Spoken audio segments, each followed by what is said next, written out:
Welcome back for another episode of the SportsChop with Jake and Josue. How are you doing, my brother? Doing well. How about you? I'm good. Doing good. Excited to do this. We've got a wide range of sports to cover today, so Yes, sir. we'll get to it. I'll start with boxing. There was a huge fight over the weekend between Shakur and Oscar. So they both were undefeated going into the fight. Shakur definitely showed his dominance, though. He was very composed and controlled throughout the fight. He was really smooth with it, too. How did it end? It was a unanimous decision. Okay. Now, you got to give Oscar Valdez his props because he's not your average boxer either. But this definitely helped Shakur Stevenson's exposure and getting his name out there. Like, he's already known. Yeah. But this was a fight that was going on, and like you had Canelo there. What's their weight class? I think they're middleweight. Middleweight. Yeah. So that was pretty exciting to see. I don't know if you know of Terrence Crawford or Earl Spence. Mm-hmm. I can't wait for that fight to happen. I hope it's in the making. I'm not gonna lie. I used to watch boxing a lot more because my father-in-law is a huge boxing fan, and he was a big Mayweather fan. So I used to go to his house, watch the fights and everything. But I'm not. Mayweather's style of boxing kind of turned me off the boxing. It just he was so defensive. It's different. Yeah. And so like, I mean, if I'm watching boxing or UFC, all that stuff, I mean, I'm almost going in for the violence. So like Mayweather fights were boring to me. But I mean, I haven't watched a lot since then. I would like to take back up maybe once the kids get a little older and I can, not worry about them on a Saturday night. Maybe UFC would be more of a fit for you because see the thing thing is beating the shit out of each other. Yeah. Well, we watched the Floyd Mayweather Manny Pacquiao fight. Remember we got together and watched that fight? That was great. It would have been great if they had fought in the prime, but. Right. When we were watching that fight, we thought that Floyd Mayweather's boxing wasn't as exciting as what Manny Pacquiao presented. Right. But that doesn't get you the W. No, exactly. And Floyd's probably the best ever at his weight class. It's just not what I want to watch in a boxing match. I get it. I mean, he's just and he's great. Like I'm not taking anything away from him. I don't like him personally as as like a boxer or as his personality, but great boxer. Yeah. I mean, just a little. I think he's gonna go down. Technically, he's great, right? Yeah. Like when I mean technically, I mean like his technique and everything he does. So that's why he wins. You know what I mean? Right. Just so he walked away undefeated. Right. Well, and he made a shit ton of money. Obviously, people like the way he fought because he made a lot of money. Well, it was the way that he sold his fights. Right. He was a businessman. People wanted to see him get knocked out. People wanted to see him lose. So he played it well. He made his money, and he seems like he's well together. Right. I mean, he what's the boxer that is underneath him now? Like his, I don't want to call it a label, but like his... Gervonta? It's like the tank. Is that? Yeah. Right. Yeah. Like, I mean, he's building his own brand even through that, right? So he knows what he's doing. Yep. Just because I don't like him doesn't mean he doesn't know what he's doing. Real quick, Champions League before we get to some NBA, some NFL. I have no input here. This is all you. This is going to come out a couple days later, so this is going to be a little behind, but I still want to put this in because it was exciting to see Liverpool versus VRL. Liverpool is a favorite. VRL came in as a Cinderella team. They weren't expected to get as far as they were because they got knocked out of the Champions League yesterday. Liverpool beat them with an aggregate score of 5-2. Going into the second leg, VRL was down 0-2. So they literally did exactly what they had to do. They came into the first half and they scored a quick goal. Right. And then this was at the very start of the game. And just before the half ended, they were able to get another one in. So they basically tied it up going into half 2-2. They're at home. Everything's going on their side. I had actually placed a couple bets. I was sure that Liverpool was gonna win at the half. Nope. And then I was sure that they were gonna tie at the half. Nope. But then I think I did place a couple other bets. There was a main bet that I placed that Liverpool was going to win, which they did, which was nice to get that money back. But they had to score 3 goals in the second half to win that game, but they only had to technically score 1 to tie it, and then 2 to move on. Today, Man City, Real Madrid played. They start at 2, so that's going to be an exciting game in itself. Right now, Man City's up 4-3. And I think Real Madrid's going to find a way to win this game.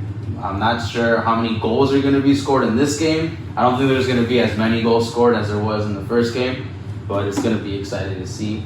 So that's the Champions League for people who are interested in soccer. Want to talk about the NFL draft? Sure, unless you got anything else with soccer. I've got nothing else with soccer. At some point, World Cup is around the corner, so I'm excited for that. That would be something that we'll talk about more often. Yeah. This summer? Yeah. I do watch that. That's like a little bit, because it's easier to follow. Like that, I'm a little, I kind of understand what you're saying. Kind of don't, though. Because the pool play and all that confuses me. Yeah, and then the fact that, like, you have, like, a league, right? Like, these leagues branch out. So you've got right now, Liverpool's a team from England playing against a team from Spain in Villarreal. Right. Then you got Man City, another team from England, Real Madrid, a team from Spain. Just before the semifinals, you had teams from France, you had teams from Germany. So it's like the teams that finish like top 3 within their domestic league are qualified to play in this Champions League. And this Champions League is like the best in Europe. The best in Europe, and it almost gets as many views as the World Cup. I'm mistaken on that. Well, I mean, you probably get better. I would imagine better overall soccer, right? These teams, like they have people not just from USA or Spain. It's like they have the best players in the world, right? Like nobody that good comes. You could have a player from Croatia and France, who were the 2 teams that played in the World Cup just more recently, be on the same team. Exactly. Because that club has that money, has that power, in the sense of like, it's like with any build-up team, you know, you've got like with the NBA or the NFL, any team that's been in the league for years and years is gonna have an advantage over a team that's like a build-up team that is going to be an expansion team. And going into the NFL is what it really is. When you go into the drafts, you know, you're not expanding your franchise, but you're building your franchise. I have one more question about soccer. Go ahead. Is the Champions League this like tournament every single year? Every year. Okay. Every year, which I think can get brutal on the players. I think it really can, because apart from having their domestic league, within their domestic league, they have first division versus second division, and it's like an open cup, or that's what they call it here in the United States, because they have incorporated that here too. Right. Where you have first and second division teams playing against each other, and then sometimes you have a second division team win that championship, and then that can earn them, finances to be able to get agents, to get players, to get trainers. Like, it's crazy. It's pretty cool. It's very different than anything that we. It is, just because it's like they like. Because you can be demoted, right? Like, yes. Based on how your player will be demoted to like that other league, and somebody can come up, right? So. And it's just different. Like, even with like free agency. Even with free agency, it's like we're so used to, like, in the NBA, the NFL, the MLB, they're kind of negotiating within themselves. Right. But it is more common now than it used to be for them to branch out to teams outside of just the United States. Yeah. Over there, though, it's done like on a routine basis. Like, you have somebody playing for their domestic league, and then they're going thousands and thousands of miles away playing for a team where, like, maybe their living style is gonna be so difficult to adapt to, but because of the popularity of that team, the not like the money and power in the sense of like government or stuff like that, but like just of being a franchise for that long, having that legacy and stuff, like people do that. People leave like. Well, the money out there is crazy. Yeah. Like people think that baseball money is crazy, basketball money is crazy, like soccer money. It's crazy. It's actually crazy. Yeah. It's the amount of money that those like the top dudes make is nuts, right? It's like $500 million and shit like that. I mean, I know Pat Mahomes had like signed that deal too, but it's over 10 years. Soccer, it's like 5 years. You're like making $100 million a year. Yeah. It's nuts. Yeah, nuts. It is. I mean, it's the most popular sport in the world, right? So yeah. Going into the draft, what did you think of the 2022 draft? I mean, it was interesting, right? We talked about it before, where this was a draft where there wasn't like any marquee name, like because the quarterbacks were weak. And then honestly, the way the quarterback thing played out was crazy. I mean, one taken in the first round, and then they kind of just trickled out from there. It wasn't. They didn't get pushed up the draft like they typically do. Mm-hmm. I mean, you had Kenny Pickett go to Pittsburgh, and then the next quarterback taken. I don't know if it was Ritter or Willis or who it was, but they got pushed down a lot further than I would. It probably works out for the best for them because it's a lot less expectations. Yeah. I mean, Pickett has to be a good pick. I mean, he really has to beat out Trubisky and Mason Rudolph, which is not hard. But so that, to me, that was the most interesting part of the draft. As for like the top of the draft, first round, particularly the top 10 that we got back here, I mean, that pretty much went how we talked about it, right? I mean, you had the pass rushers go early, the big three, Thibodeau and Hutchinson and Walker, and then the tackles all went top 10 as well. Neal, Ekwonu, and Cross, they all went early. And we were kind of right in the Kyle Hamilton prediction that he was going to slip out of the top 10. He even fell out of the further than I thought, because I think I said his floor was 11, but he went, I think it was 14 to the Ravens. So, I mean, speaking of the Ravens, I mean, they just knocked it out of the park. They took, everybody wants to talk about, you got to take positional value and, premium players early, like wide receiver, cornerback, quarterback, tackle, all that type of stuff. They didn't care. They let Kyle Hamilton fall into the laps at 14, and then they traded Marquise Brown to the actually there was even more wide receiver movement. Yeah. Hollywood Brown. Fill us in on that. Yeah, Hollywood Brown got traded from the Ravens to the Cardinals, which looked like a weird move at the time, but now DeAndre Hopkins getting suspended for PEDs. PED, 6 games. Yeah, well, Lamar Jackson was pretty vocal about the trade. I guess they were really close, but I guess Kyler and Hollywood are really close too, right? Because they went to they were schooling together. Yeah, so they'll have that connection. Exactly. And I mean, Lamar, everybody wants to talk about the Bears wide receivers. You look at the Ravens wide receivers, I mean, they have Rashad Bateman, Devin Duvernay. I don't know after that. They don't have a lot there. Do you think Lamar Jackson will be exposed? No, I think... And it won't necessarily be his fault. No, and I don't think he'll be exposed. Because any quarterback has to have weapons. Right. And he's still I think Rashad Bateman and Duvernay are good, and he still has Mark Andrews, who's a top 5 tight end. Mm-hmm. And the way they build their offenses, they're just gonna load the field with tight ends. They're gonna attack the middle of the field with that. They're gonna have speed on the outside, and just Lamar Jackson's rushing ability alone, you have to account for it, which opens up the passing game. The offensive coordinators are not great at scheming up the passing game, but Lamar's gotten past that. That's actually one of the reasons that Marquise Brown, because he demanded a trade.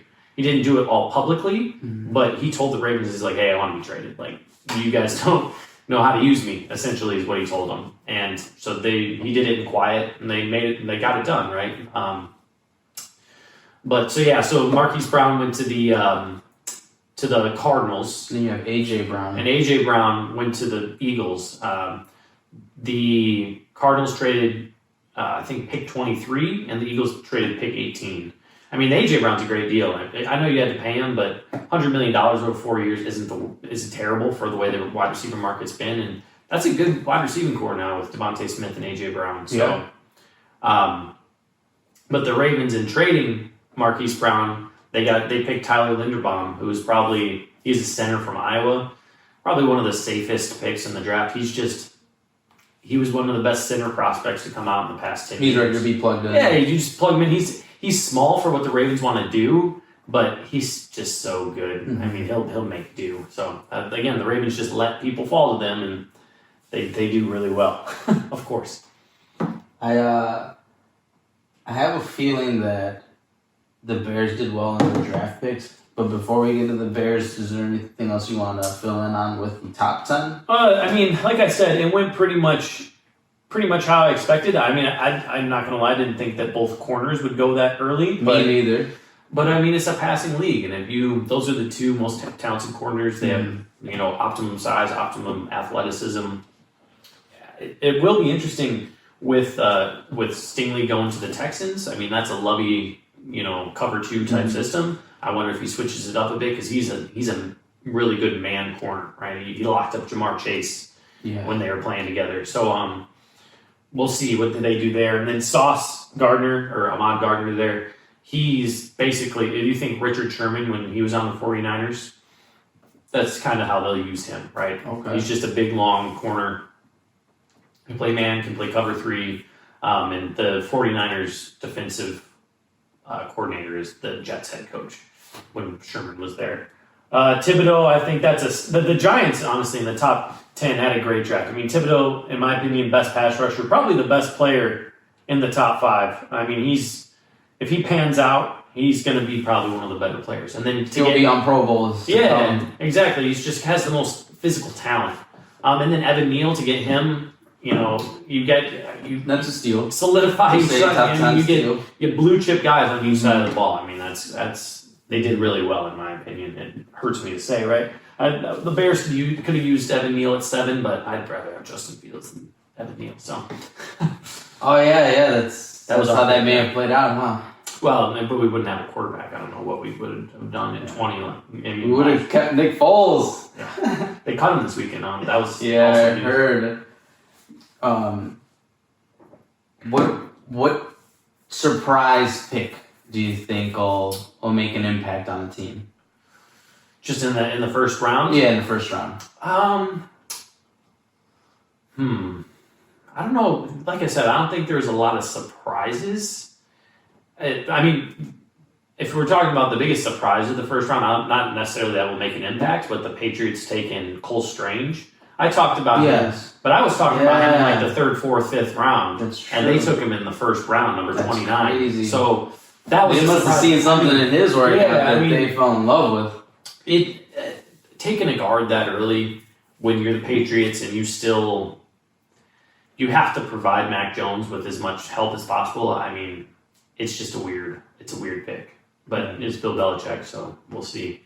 But as for a player in the first round that I think, and it's not a surprise, but I think Jordan Davis, that's the big nose tackle from Georgia, going to the Eagles will really help them just play the way they want to play. He can stop the run and do things that allow the defensive coordinator of the Eagles to play to live in that too high safety. When I say too high, I mean too high safety. Is live in that world where they can play further back off the line of scrimmage and not worry about giving up big runs because Jordan Davis is 340 pounds and a massive man with a crazy amount moves of like he's 170. He moves like he's 290 pounds when he's 340, right? So that's probably the best pick. To me, the Philadelphia Eagles are a team they're not that far removed from winning Super Bowl. Yeah, they haven't had a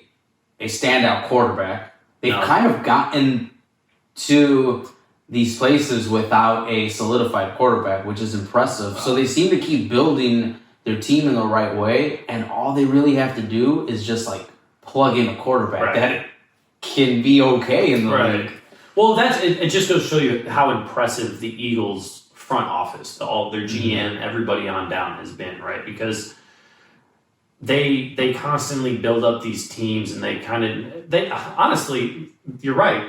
They've done everything team building wise that you want to do, except for hit on the quarterback. Because if you think about, they missed on Carson Wentz. He's not even really the one that. Sure, he was having an MVP season when they won the Super Bowl, but he didn't win the Super Bowl for them, right? It was. And then when he came back, he wasn't very good.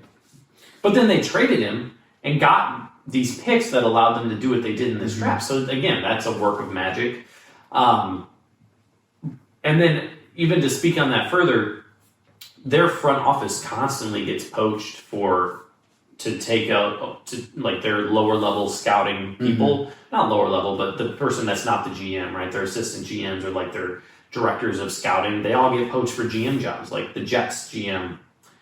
Joe Douglas, he was at the Eagles. The Bears assistant GM, Ian Cunningham, he came for the Eagles. The Browns just took a female, her name was Catherine, I can't remember, but she just moved to the Browns. She first female? Or? She's not a GM, so I think she's kind of going into assistant GM role. She'll probably be the first female GM eventually, hopefully. I mean, the way she's climbing the ladder, and again, coming from the Eagles, they know what they're doing over there. So they have an infrastructure over there that obviously builds up people to make correct decisions, and they know how to draft. Ever since Howie Roseman got there, they've done really well. Where else has he worked for? I couldn't tell you. He's been there long enough where his name sounds familiar. Yeah, and honestly, his name sounds familiar. Since I've started to like really team? I don't know, I'll look him up real quick, but since I've really started to pay attention to like that side of things, like the scouting side of stuff, I don't know where exactly he came from. Howie Roseman. It's actually the president, executive vice president of the Eagles too. Oh, so as an executive, he's been with the Eagles since 2000. So he started with the Eagles and he's came up with the Eagles. Wow. Yeah, so he started with the Eagles in 2000 and he's been the GM since 2019. So, well, he's doing a very, very well success story. Yeah, success story for them, right? I mean, they bred that talent. Again, Ian Cunningham, the assistant GM for the Bears, he came from there. He's Ryan Pohl's. He was one of Ryan Pohl's first hires. So another guy that obviously they know what they're doing over there. Yes, sir. Yes, sir. And we're hoping that the Chicago Bears know what they're doing with their draft picks. Do you think that they did well? Yeah, I like the draft personally. I think day two or their first or their second and third round picks because we didn't have a first round pick. Right. I think a lot of people probably are a little confused, disappointed, angry that the Bears didn't use one of their second round picks on a wide receiver and offensive lineman. But if you look at the way the draft fell, I think they came away with 2 day one starters on defense with Kyler Gordon, the cornerback out of Washington, and Jaquan Brisker, the safety out of Penn State. Again, there was probably a wide receiver they could have taken at one of those picks that would come in and make an impact, but like who? Well, and that's the thing. So also a second rounder, right? You've already got the talents that would be someone that you would plug in right away to contribute on. So the only guy that I talked about in our last podcast that I would have liked the Bears to come away with is Sky Moore. He went, I think, 50 or something like that right after the Bears took Jaquan Brisker. And he went to the Chiefs. So he's gonna do well there. I mean, the Chiefs are it's the Chiefs, right?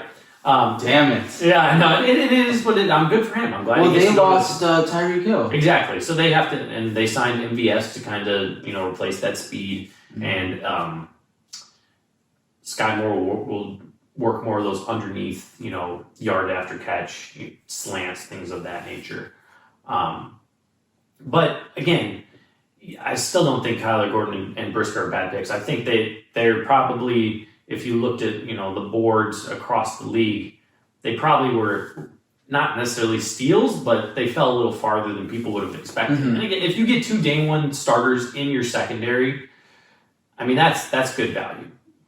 The secondary is important, right? It's a passing league. You need to stop the pass. And what do both those guys do? Stop the pass. I mean, they stop wide receivers from scoring touchdowns. So they're both really important. Plus, now if you look at the secondary, we have Jalen Johnson on one side, Kyler Gordon on the other side, Jaquan Brisker and Eddie Jackson. That's a good secondary. I like that. Right, you got some guys battling it out for nickel corner. Thomas Graham, Tavon Young, who we signed from the Ravens. There's a few guys out there, and I actually think Kyler Gordon will probably kick inside, or I wouldn't be surprised. I don't know what their plan is for him, but I think he has the movement ability and the movement skills to kick inside and play nickel when they do have 3 corners on the field. So I like them both. There's a player recently who, guys, damn, I don't remember if it was a running back or a wide receiver who was explaining how Nagy's offense was never going to work, but Nagy was so fed up with it, or was so firm with the offensive mind that he had, and I feel like it could have been Trubisky. I mean, he had a long form interview that came out right after Nagy was fired. But I heard that there's this guy who was going to make or do a podcast, or was going to be on a podcast, and people were like, "Oh, hopefully he spills out what Nagy was thinking about." I know Allen Robinson has voiced a lot of those. Allen Robinson. He has his own podcast, so he may have he's talked about it on there where they were supposed to have exit interviews at the end of the year just to say, "Hey, this is how the season went. What do you think? What do you think we can change?" And I think Nagy did this to Trubisky and I think Robinson, where he just no-showed him, didn't show up for the exit interview. So, wow, the head coach. Exactly. Well, and that's why, let's just be thankful that era is gone. That was rough. All right, so let's go on to the 3rd round pick. That's Valdez Jones Jr. If you're an avid Bears fan, a lot of people didn't like this pick. They didn't think this guy was worth this. They thought that we could have gotten him in the later rounds. But honestly, initially, when I saw the pick, I was like, what? I thought he was going to go in the 5th round. You know what I mean? The opposite of, the opposite of, no, it actually played out the same way how it did with the defensive end that went in the 1st round. Oh, yeah. Exactly. So I think a lot of people were mad, but the more you look into this guy, Jones Jr., he's like a Debo light, right? That's kind of what I like that. Poles even said it in his interview after the draft. He said he didn't want to call him Debo, but that's the type of thing that he can do, right? So he is one of the best kick returners in the nation in college. So he's going to come in day one, contribute as a kick returner. He's athletic. Yeah, so he ran fast. He ran a 4.31. So that's 2nd fastest at the combine. So he's got speed. He also there's somebody posting on Twitter where he is the best run after catch wide receiver in the draft. So they took a look at yards after catch per reception, yards after contact per reception, and missed tackles per reception. And they weighted all that together, and he was the number 1 wide receiver when it comes to yak ability. So he forces missed tackles. He's able to get yards after the catch because he's so explosive. He's shifty and he's hard to bring down, right? So he's going to make Justin Fields' life more. He's going to make it easier, right? Because not as miserable. Yeah, you can run screens, slants, bubbles, things like that. Where you just say, Justin, just get the ball in his hands and let him do the work. You don't have to worry about standing behind the offensive line for 3 seconds and bombing it down the field, right? Just 1, 2, 3, here you go. You know what I mean? Or just catch the snap, throw a screen, let him do some work. So it's just they're going to scheme him touches early on because he's not a complete wide receiver. He's more of a gadget guy, but in the 3rd round, what else do you really if he makes an impact day one? That's all you can really ask for. And if he has the type of speed that he has, exactly, and that's where he no matter what, whether you like him or not as a wide receiver, and on offense, he's going to make an impact on special teams because with his kick return ability, and I mean, I'm not calling him Devin Hester, but it's the same reason Devin Hester got picked in the second round, right? Mm-hmm. Way back when. It's that ability to break open a game. And I think Valdez Jones Jr. has that ability. Will he ever be a number one wide receiver? No. Probably not a number two. But he's going to be, if he's your third option in an offense, that's really good. Mm-hmm. I mean, he can take simple passes and take them to the house. And I think, like, I don't even know if it's because of social media or how much, like, coverage there is on players, but you've got teams that have 3 wide receivers that could all go to a lower tier team and be a number 1 wide receiver. Yeah.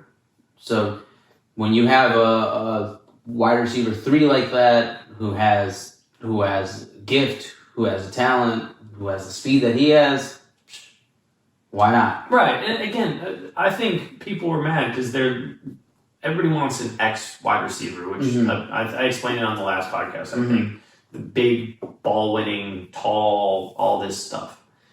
That's not the offense that they want to run. They want everybody to be interchangeable. Because we had that. Yeah. We had that in Alshon Jeffrey. We had that in Allen Robinson. It didn't, and you saw last year, it didn't, like, A-Rob is that prototypical X. Mm-hmm. Did it work? No, Justin didn't like that. Like, he likes when the wide receivers create separation. Right, so they're open. They separate from the corner. PFF, Pro Football Focus. Shout out Pro Football Focus. They do percentiles for each wide receiver. He was 97th percentile in separation, so he's the top. Like, so he can separate. Yeah, he creates separation. So, like, if you don't really want to talk to your girlfriend or wife, you call him up to get some knowledge on separation. Exactly. Yeah, 90, or no, sorry. I was wrong. Not 97, 100th percentile. So he was the best at separating. Yo. And then this guy might make a lot of single men. But so it's, I'm sure, is it the guy everybody wanted? Probably not. Is it a guy that the team wanted? Yeah. Mm-hmm. Greg Gabriel, who was an ex-Bears scout, he said that the Bears targeted him with a role in mind. And you know what? If he does that role, I'll take it. That's all I really want. The more the merrier. Right. Let's do... so the rest of these are all kind of late round guys. Braxton Jones, and let's do Dominique Robinson. No, so here, I'm gonna... Or whoever you feel... What I'm going to do is I'm going to kind of break down all the offensive linemen together because... So I'll explain kind of what Poles did. Damn. I know, yeah. So Poles... 4. Poles... 4. Why 4? So I'm gonna tell you. Okay, tell me. So we had our 3 picks on day 2, the 2 second-round picks and 3rd round pick, and then we didn't pick again to the 5th round because of all the trade-ups that Pace liked to do because he was a madman. So when we got to our 5th round picks, Poles traded back a shit ton. So he kept trading back. So we started the day with having 2 5th round picks and a 6th round pick. Poles turned those 3 picks into 8 picks. That was my next question. When we had done the initial podcast, we had talked about like having so many picks, and then when we pulled up this picture, there's a lot more players on there than I had last recalled having draft picks. Exactly. So, and this is where I talk about. This is why I think it's a good draft. So you filled a need in wide receiver. You filled 2 needs in the secondary, right? Mm-hmm. And then in the later rounds, it becomes much harder to hit on your picks, right? Mm-hmm. Because they're just, the players, if they were so good, they would have been taken earlier. So the more ammunition you have, the more picks you have, you increase your chance of hitting on those picks, right? So he trades down, he comes away with 8 picks. Now, sure, maybe he only hits on 2, but if he would have just kept those 3 picks, he only hits on 1. I mean, it's better already. I mean, the more picks, the more swings you have, the better chance you have at hitting a home run. Right. Does that make sense? Right. So that's kind of what he did here. So I'll kind of talk about it. I'll just run through some of the O-line and then some of the other guys. So first off, Ryan Poles and Ian Cunningham, so the GM, assistant GM, both former offensive linemen. So if there's one thing they should be able to scout and identify talent-wise, it would be offensive linemen, right? So that's probably one of the reasons they waited to take some of these guys too. 5 offensive linemen. Right, exactly, and that they loaded up. So Braxton Jones, he's a left tackle out of Southern Utah, so small school, right? But crazy measurables. I wish I had these pulled up. I should have done it beforehand. He has like 35-inch arms, which is, I mean, it's really high. He's fast. He had a type. So all these guys, Kent Lee Plath on Twitter, it's Math Bomb. He's created this thing. It's called Relative Athletic Score, and it's a 0 to 10, right? Mm-hmm. All these guys, all these offensive linemen, they're like 9s. So they're like, 90th percentile athletes. They're all developmental guys, but like Braxton Jones, he's drafted within, say, a year or two.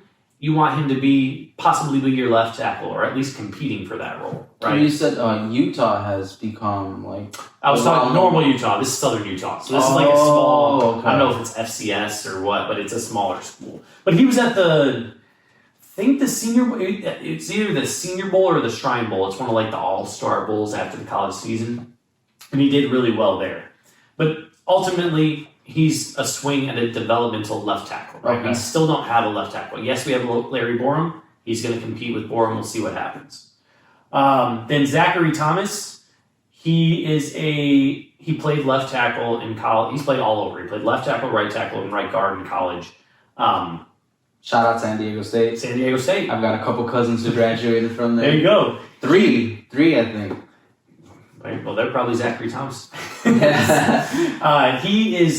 He's a baller, right? So he again, I should pull up the PFF stuff, but I'm pretty sure he's like 100th percentile or 90th percentile and run blocking. Who comes up with these numbers? So these ratings? So PFF. They do grades, right? That's what they do. Pro Football Focus, they grade each player. They grade every single play of every single game in college and NFL. Yeah. So I'm not like their grades can be a little subjective, but still, it's a good resource. It's not the end all be all, but it's a good resource.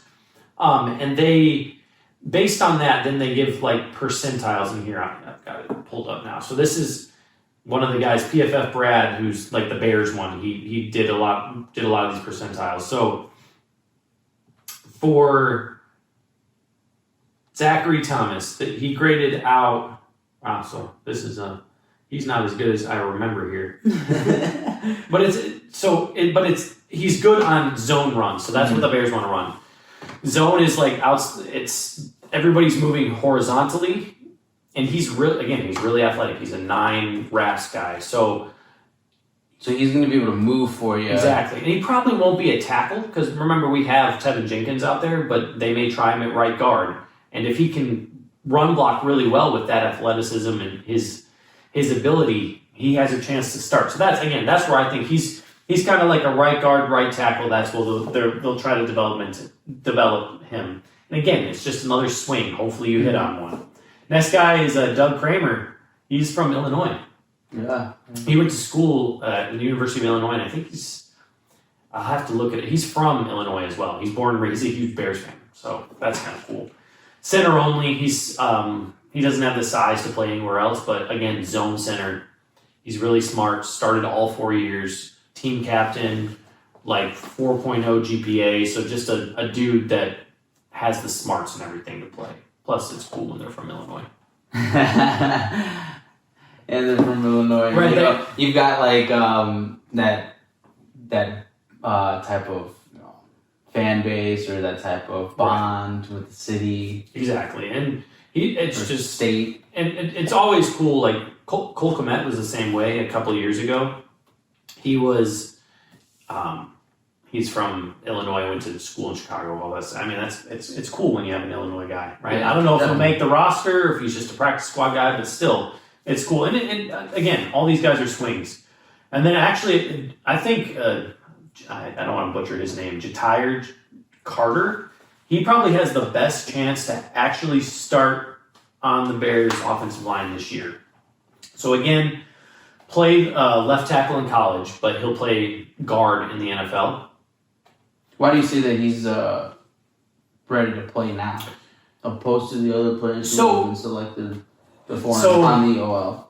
Braxton Jones, he's basically tackle only in my opinion, and he's just not ready to play in the NFL as a tackle. Okay. He's a little too slight to be a guard. He doesn't have the power yet out there and just the pass blocking technique.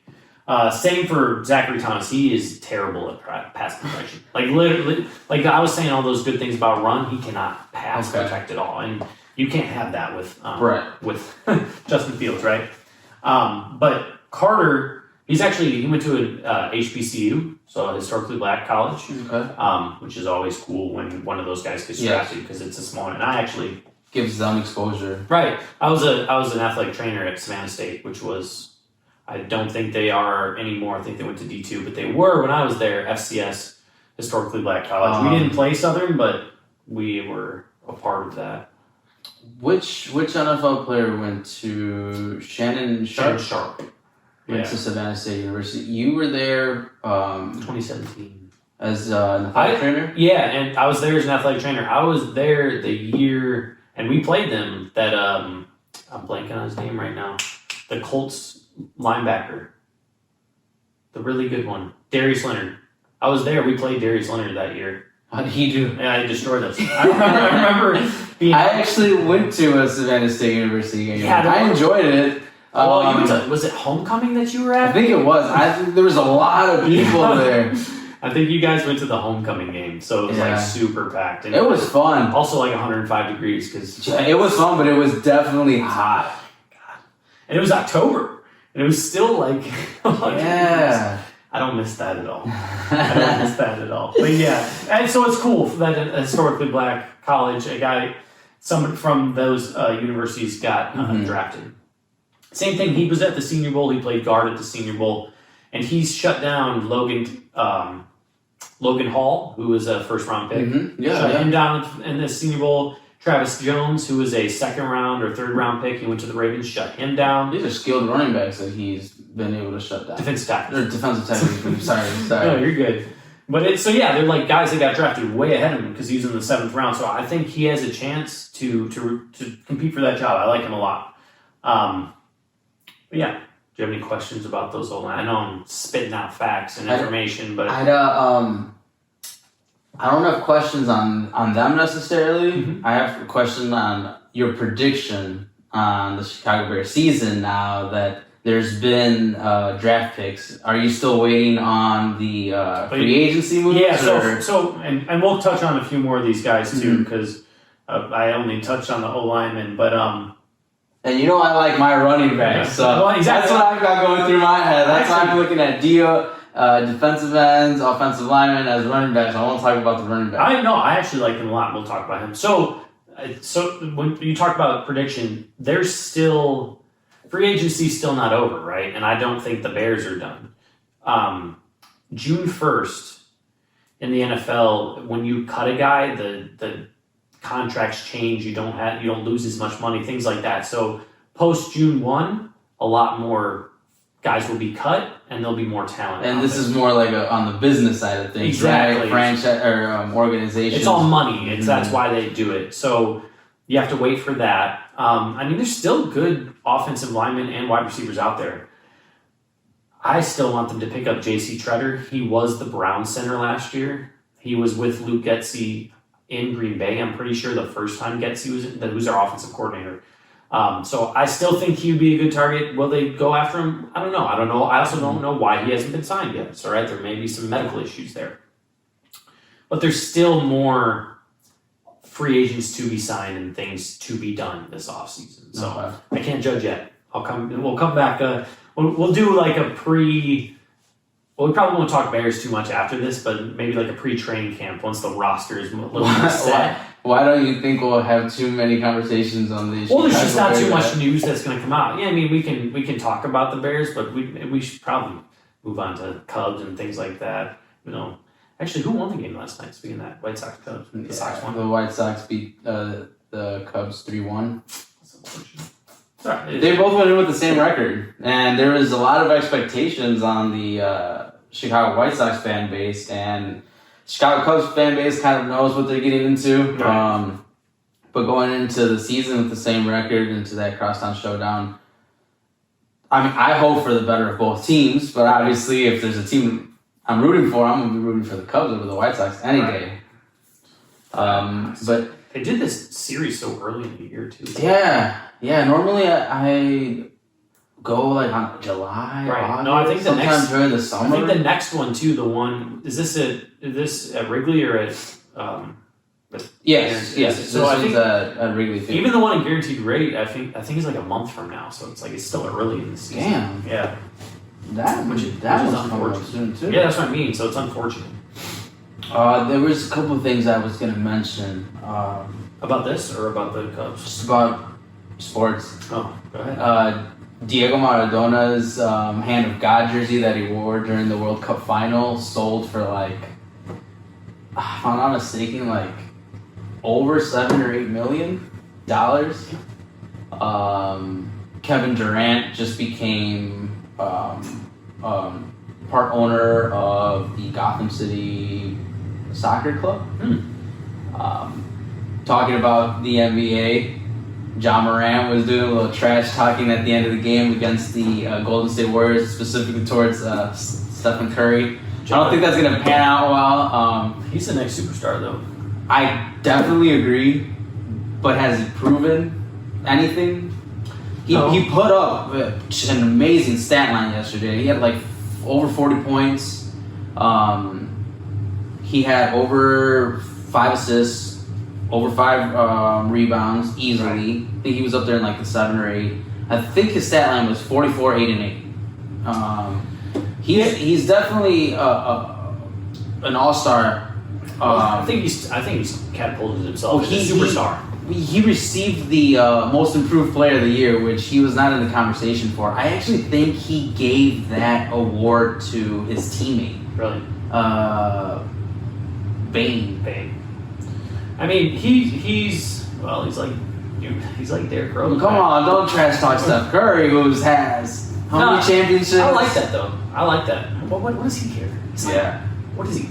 21? Yeah. You know what I mean? Like, I like when there's the trash talk like that. Plus, Steph, if you can't take that, like, come on, bro. You're like, you've won a whole bunch. Like, just whatever. Well, I think he does really well at taking like. Well, exactly, and I think it makes the league more fun. Yeah, definitely. It's not like they're doing it out of malice. They're doing it just like they're into it. Right, exactly. Like I'm. Their adrenaline's pumping. Like, fuck you! Like I'm gonna win this game, type shit.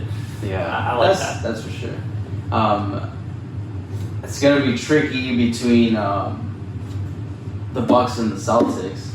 I know the Celtics came back and won last night. I think they've tied the series for 1-1. That was without Smart too. Yeah, and the first game looked like it was just bully ball. Right.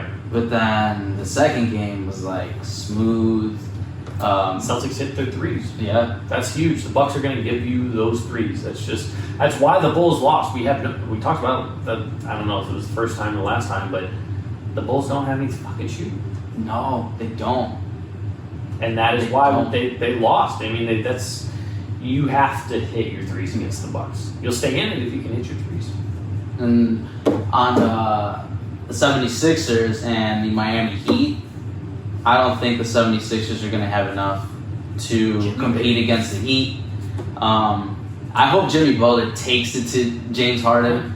I don't know why, but year by year, I just like James Harden more and more, and I like Jimmy Butler more and more. Well, Jimmy's always going to have a special place in our hearts, being the Chicago, like, especially his story, right? He was drafted late first round, didn't play too much, and then he just worked his ass off and became the player that he is now. Yep. I mean, it's honestly, that's like 1 in 100 that shit happens in the NBA to start where he started, where he wasn't a good offensive player, and the way he can score now, he can do everything now. He can put up 30. That's what I mean. 40. Like, he has developed so much, especially he wasn't that young coming out of Marquette. Was it Marquette? Yeah, because I think he played there for more than a year, 2 years. That's what I mean. Like he wasn't like this 18-year-old guy you take a swing on and bet on. Like he was a little older, and he still had to develop the way he has. I mean, it's it's a good story, especially because he did most of that development with the Bulls. I mean, sure, he's gotten a little better since he's left, but I think Thibodeau had a huge part of it. Right. Well, it also stinks. I also think being surrounded by a bunch of elite players at the time brought that type of like need and want to be part of the elite. Right. Exactly. Because he was surrounded by some killers. Right. I mean, Derrick Rose. It's unfortunate that he was had never Noah. with the Bulls when Derrick was healthy, or when he became the player that he became. Because Right, I feel like he literally was like that player for like a playoff, and then right. It was when we had gone. It's when we had the three alphas with Jimmy and Rondo and Wade. Remember that? Yes. It's like why are you putting him around two dudes that do the same shit that he does? Yes. Like, what are we doing? Yes. What are we doing? That's why Garpax was fired and we now have AK. I think the Heat are going to take the series. We've got the Phoenix Suns and the. I haven't paid attention to the West, if we're going to be honest. Gosh damn! The Phoenix Suns they're gonna take it. I think they're gonna take it against the Dallas Mavericks. I feel like the Dallas Mavericks don't have enough. They've got Luka Doncic, but he doesn't seem like he's at 100%. It's hard when you have to do everything, right? I mean, Jalen Brunson, like, that's their second best player at this point. Like, he's not. Yeah, I mean, he's not very good. But the Dallas Mavericks are the type of team that can pull off a win any given night. Yeah, and I don't know how. Luka's that player. Luka Doncic has to hit that triple-double, or he has to do that amazing stat line. He is an awesome player, but yeah, he's too much on his shoulders. Right. And got to get him some help. I don't think Kristaps Porzingis was that player. But he may have been that third, fourth scoring options right now in this playoff. It'll be interesting to see what they do. You know what I mean? Because you can't waste Luka's. And you have to convince him to stay at this point. You know what I mean? Like, so they got to do something. But imagine if he was like fit. Maybe that is his style. Like, well, then you've got Nikola Jokic. I think it helps him having that little extra weight get hurt less, right? Because he's just right. He's got a little extra padding for all the beating that he does take. But like then he has like hamstring issues and quad issues and calf issues. Do you think that would? That's more him probably just not taking care of his body in the gym. He could still be the thickness that he is, and where he's not like just some rocked up, real lean guy, and still take care of himself better, and like the gym, recovery, all the stuff that the NBA offers, right? Because when you get to the NBA, you have access to anything you could possibly want, recovery and workout wise. So it's more so on, is he doing those things? And we can't speak on that because we don't really know, right? But he does have a lot of nagging soft tissue injuries. We'll wrap up with like the NBA and the NFL and having all these things that they provide for the players to recover. Now, I don't want to be too out of line and be like all these things they provide, because players speak out about things that they wish that they were to receive help on. But do you also feel like there's a sense of like when these players leave work for the day, they leave the training session for the day, they leave the workout session for the day, they're like ready to leave the building. They are not going to stick around and use all the other accommodations that are there for them. And as an athletic trainer, do you feel like your athletes... Probably shouldn't talk about my athletes.